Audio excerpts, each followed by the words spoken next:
Hey guys, Guard197 again, once again with some more new loot. Or, like I said last week, some random crap. And to prove to you that I wasn't lying, here are two limited models. The G-Falcon and the Daughters Custom. Yeah, already had the Daughters, but I figured, why not get another one? Yeah, they're not the greatest models, but they are fun for a future custom. And then the G-Falcon completing my 1/144th scale Gundam X collection, which means that well, at the time I bought this, which is like, I think, yeah, by now probably 2 months ago or something. At the time I bought this, that meant I had all the Gundam X models, but right now, with the Master Grade Gundam X out, tape, other side, that means that I no longer have all the Gundam X models yet out there. So I'll probably get the Master Grade sometime in March or April. Doesn't look like they're releasing a lot of stuff then. And this is the most elaborate limited model for whatever that's worth. But of course, molded entirely in one single color, and a color that hardly appears on the model kit. Then again, white is easy to paint, so you win some, you lose some. And it looks like the runner is starting to disintegrate. Fantastic! That's limited quality for you. Hey, at least they're not lying and claiming that it's high quality, unlike some model kits. So let's put that back in there and wait for summer or something before I built this. Then, the final model kit for this video is the Attore from the Heavy Metal series, from the Heavy Metal Elgime series. And yeah, the series wasn't that great, but hey, the designs are pretty damn interesting and very unique. Very insectoid head this one has. And yeah, it was pretty cheap. Can't really remember how much it was again, but hey, all these three were very cheap, so I figured, hey, why not pick them up? And I have the other high grades already, so why not pick up this one too? Then, next up, a few games. And we're gonna go from old to new. For now, let's start off with the newest one, and by far my favorite one of the lot, Persona 4 The Golden. This game rocks. I mean, I already had Persona 4 for the PlayStation 2, but I never got around to playing it. Had some other stuff to play. And, you know, I never really played any of the Persona games, so I knew that it was supposedly good, but yeah, there are so many supposedly good games. Hell, Call of Duty supposedly good too. But, man, I've currently played like 40 hours on this game, and it doesn't look like I'm anywhere near finishing it, and I'm nowhere near tired of it already. It seems like it's still gonna go on for a long time, and I'm still just as excited to play it as I was just getting started, so this game is really awesome. Voice acting, fantastic, and I mean, the writing is just plain good. I mean, there's really nothing bad I can say about this game. Also, gotta love Rise-chan, or Risette, or however you want to call her. Then now we're gonna start off with oldest to newest, with a bunch of Super Famicom games, and these were dirt cheap. Like, seriously, dirt cheap. I was expecting something to be wrong with these. I mean, here we have Gundam Cross Dimensions, 0079 for the Super Famicom. It's boxed, comes with the manual, of course also with the game in perfect condition. I mean, it doesn't really get any better for a Super Famicom game than this. And I paid $4.50 for this.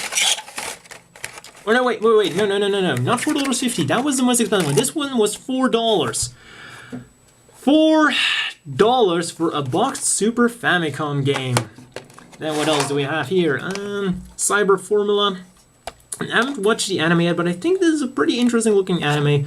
I was a big fan of Formula 1 back in the day, so it's an interesting game. It's not really a great game, but once you get a feel for the controls, it's okay. Super Puyo Puyo kind of a Tetris game that isn't exactly Tetris, but definitely has an interesting setup, even though I kind of suck at this game. I mean, tried playing for a little while. I got past level 1, and then I got stuck on level 2. Yeah, gonna require a little bit of practice on this game. And then, this one might be the most controversial of the bunch. Here it says Barbarossa. And for the people who know what Barbarossa means, let's show the man on the cover. Yes! Everyone's favorite villain. Hitler! Yeah, this is a video game that wasn't released outside of Japan, and I think I know exactly why. You know, in a game you usually get to play two sides, or you get to play as the hero, or well, at least the side everyone thinks of as a hero. I mean, you know, historical details and all that, because when you look at historical good guys, Caesar, Alexander, those guys usually have some kind of genocide in the historical details too. But yeah, in this game, we only get to play as one side. You play as a captain in the Wehrmacht. And if that still doesn't tell you anything about which side you're on the side of Nazi Germany trying to conquer Moscow. Well, according to the Wikipedia, you're a captain or a commander in the Wehrmacht, and you're supposed to capture Moscow before they capture Berlin, which kind of doesn't make any sense at all, because, you know, if you know anything about history, the reason that they were able to capture Berlin and then the Battle of Berlin and all that ensued was because, you know, Moscow was, the Soviet Union was driving the Wehrmacht back. It's not like somehow the Wehrmacht took the left flank and then the Soviet Union went on the right flank and they were like racing towards one another. No, it was a real struggle, but whatever. Yeah. Gotta say, I'm not surprised this thing didn't got ported. Also, when we look at the cover, yeah, I don't think that kind of stuff would fly here. And that's, well, to put it safely, it's not exactly the most politically correct cover. I mean, we have Hitler in full color with the other leaders kind of grayed out. We have a nice horizon on the back. Yeah, but for $2, this game was too gimmicky, too, well, possible controversial food. This is just, I mean, for $2, this was something I had to have. You know, when friends come over, hey, I have a game with Hitler on the cover. Nobody's gonna believe that until you show them. So yeah, also I think this game actually has some pretty good gameplay. I've been trying to fiddle around it a little bit, but you know, strategy games do take a little bit to get used to, especially if they're in a language you cannot understand. Then, now for the more modern games, I had some money left over from Christmas, and the local chain of the biggest game store in Belgium had a little sale for used games, because you know they're constantly trying to get rid of their used games. Final Fantasy Tactics for the PSP, Resident Evil 4 for the PS2. Somehow I've never played this game yet. I know it is I think this is generally accepted to be the best Resident Evil game, so I figured, hey, why not pick it up? Fire Emblem Radiant Dawn. I haven't played any of the Fire Emblem games, and from what I've heard, these are pretty damn good. Probably the least good game of the series, Another Code R, A Journey into Lost Memories. The only reason I really bought this is because, well, the game for the DS, can't think of the exact name. It was like Another Code. Totally forgot the name, but I really liked this game on the DS. It was one of the two first games I got alongside Mario Kart, so I've taken a real liking to the DS game. Two Memories, Another Code, that was right. And America had another code like Trace Memory, I think, or something. So yeah, Eternal Sonata, yet another game I heard a lot of good stuff about but never got to play. And hey, I figured why not get it at a discount. And finally, Bayonetta, because why the hell not? So that's all for the video games. Once again, loading me up for my continuously decreasing free time. You know, at this point, I really know what to do with my free time. Then, after the games, a few figurines. Like I said, random crap. I mean, was able to score a few figurines, a few interesting figurines on eBay. Starting off with these few Metabot figurines. These were boxed on their card. I also got an Arc Beetle combo, something I forgot. It was an Arc Beetle with something else. But yeah, because Arc Beetle so badass, I figured I'm gonna leave him in the card. And these were pretty cheap. I mean, these main characters, well, the main character Metabots go for quite a hefty price on eBay, and that guy was selling them for pretty cheap, and they appeared to be completely legit. And then this one is not Metabee, it's Metal Beetle. Yes, there's a difference. He's brown, he's orange. That's really about the only difference, and Metabee is newer than Metal Beetle. One thing that kind of surprised me about Metal Beetle here is the material it's made of. It's a very soft, squishy rubber. I mean, you could almost pose him like this. And I'm thinking, did I already put this in a video or not? Well, anyways, if it has been in one of my new loot videos, here it is again. So, putting that there. Then a few other Gundam figurines I got alongside with Metal Beetle here, because, well, it saves you on shipping.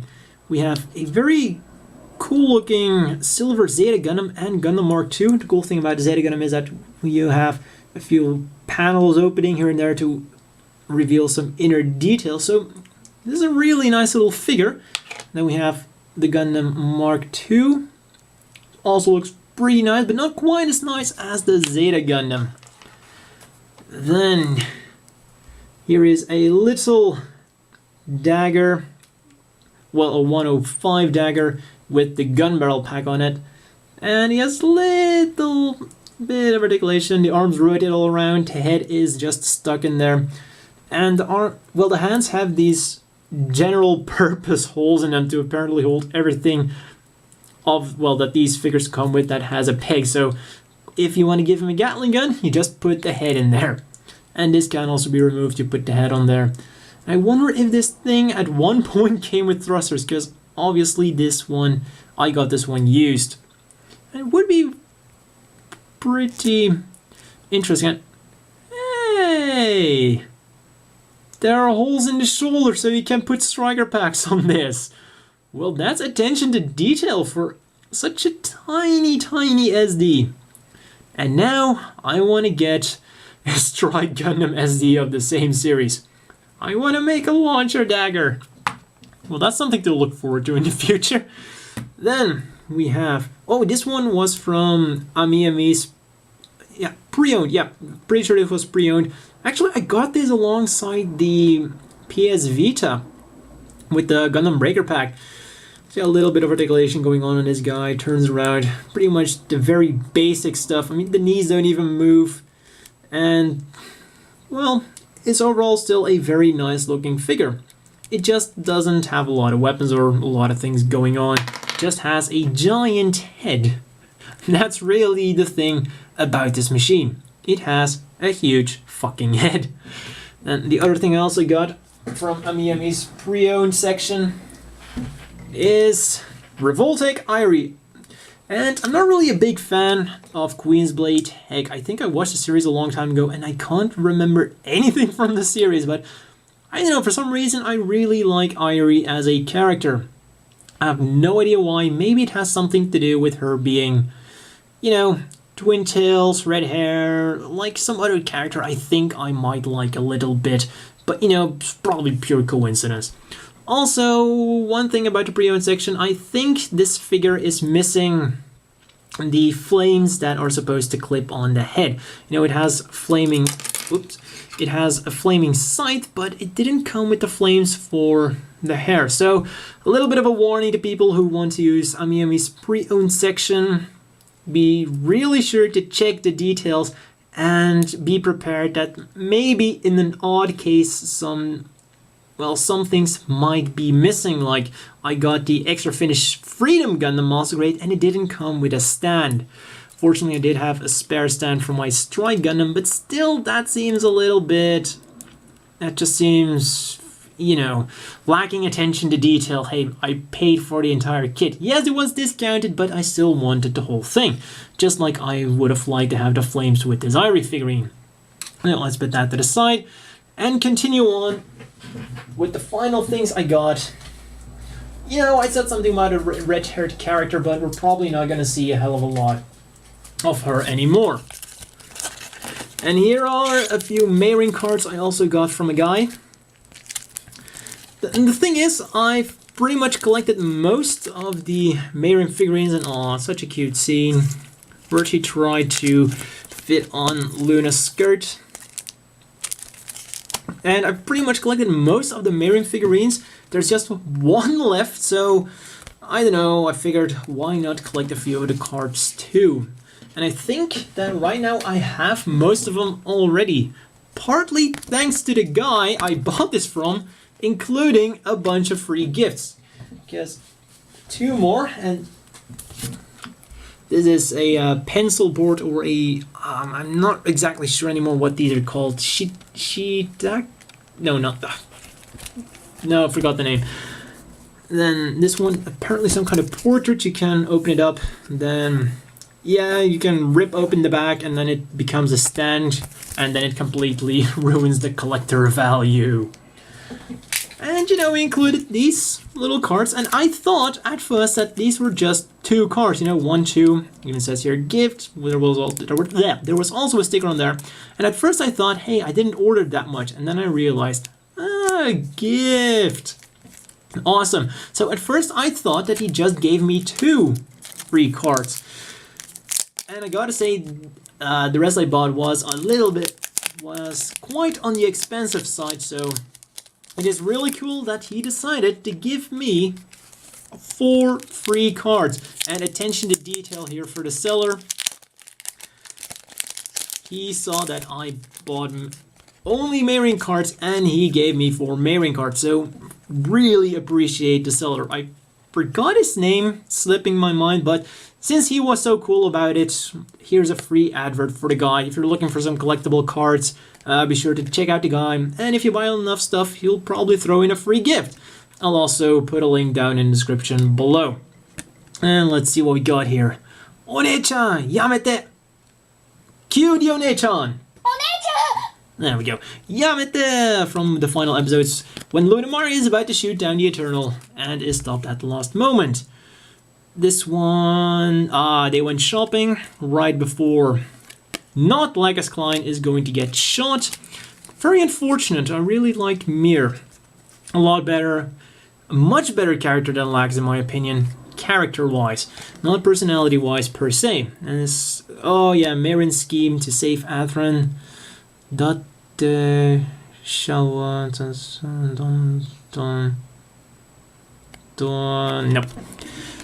Essentially a bunch of Zaft soldiers knocking on the door, and then Lunamari scolding her for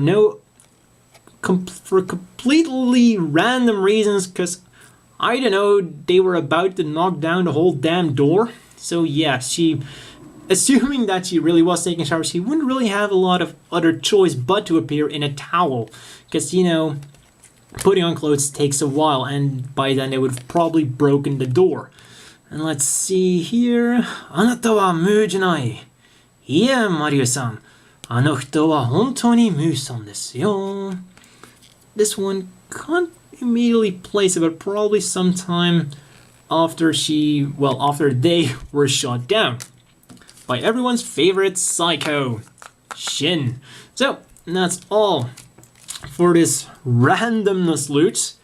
And oh man, I think I've almost made it to 20 minutes talking about random crap and a bunch of games. Well, that's all for this new loot video. See you guys next time. Or maybe not, I totally forgot about this game here. G-Arms Operation Gundam. Alright, that's a fantastic name. And the cool thing about this game is if you check out the bottom right here, that is, I think, the Commander Gundam used by Ayla in the Gundam Build Fighter series. So far this game is nothing too special. It's just a lot of walking around, shooting at stuff, and then stuff happens at random when you enter a random thing, and I really have no idea how I'm supposed to progress in this game. And then you get transported to a Jawbrewish place, and then you gotta shoot some more, but then because you're in the water and you're not a water mobile suit, you get shot down. Yeah, it's not the greatest game, I have to say, but hey, it has a Commander Gundam in it. And it was like $1.50 or something, so hey, I'm not complaining about a cheap game. That's really all for this video, and see you guys next time.